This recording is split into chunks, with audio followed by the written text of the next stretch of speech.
नमस्कार दोस्तों एक भाई का कमेंट आया था कि हमें जो पुरानी मोटर खरीदनी है तो कोई राय दीजिए। तो उन भाई के लिए स्पेशली वीडियो है, क्योंकि मेरे वीडियोस के ऊपर जो कमेंट आते हैं मैं उसी पर वीडियोस बनाता हूँ ज़्यादातर आजकल।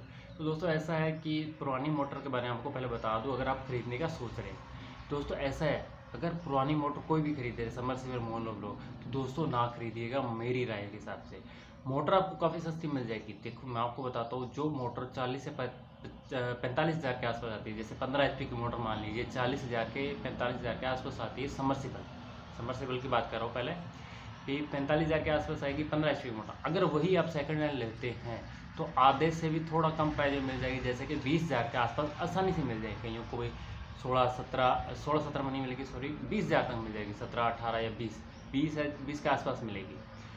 दोस्तों ऐसा है, मोटर तो कोई दिक्कत नहीं, समरसेबल जल्दी जलती नहीं है। ऐसा नहीं है कि आप सेकंड हैंड चेक करा के लाएंगे तो कोई नहीं, काफ़ी चल जाएगी अच्छी। तो उसमें क्या है कि आपका मोटर, पुरानी मोटर में लोड का कोई ना कोई प्रॉब्लम होती है। ऐसा क्यों कह रहा हूँ मैं, क्योंकि उनमें जो पंप होता है मोटर के ऊपर, उसके जो ब्रश है उसमें दिक्कत होती है, और ब्रश में सबसे ज़्यादा खर्चा आता है। अगर उससे आप ब्रश को रिपेयर भी करवाते हैं, घसवाते हैं, तो भी वो बात नहीं बन पाती। उससे क्या, एक तो पानी का फर्क भी पड़ जाता है, और वो बात नहीं बनती जो कि एक नई मोटर का होता है। अगर नई मोटर लेते हैं उसमें क्या, तो लोड कम लेगी मोटर, लोड कम लेगी तो लोड से क्या आपका लाइट का बिल कम आएगा। अगर आपके एरिया में आजकल दो तरह के सिस्टम होता है लाइट का बिल में, कि एक एरिया में ऐसा होता है कि लाइट का बिल फिक्स होता है कि 4,000 महीने का आना है तो 4,000 ही आएगा, सॉरी 2 महीने का 4,000 आना है तो 4,000 ही आएगा। और कई एरिया में यूनिट वाइज, जहाँ पर यूनिट पर लाइट बिकती है या फिर यूनिट पर बिल आता है, उस एरिया में कभी भी आप पुरानी मोटर ना लगाइए, लोड ज़्यादा लेगी, बिल ज़्यादा आएगा।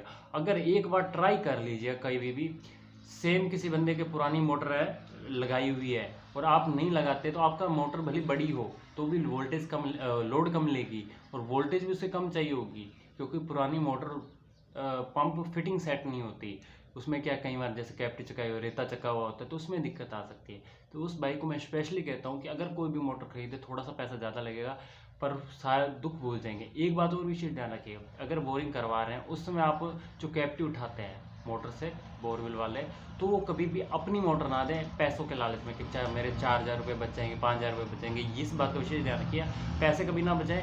इसमें अगर आप उनकी मोटर चकवाते हैं तो बहुत फ़ायदा रहेगा, आपकी मोटर कभी भी लोड ज़्यादा नहीं लेगी, और कम से कम 10 साल तक लगातार समरसेबल चल जाएगी। कम से कम कह रहा हूँ, ज़्यादा से ज़्यादा कुछ भी हो सकता है।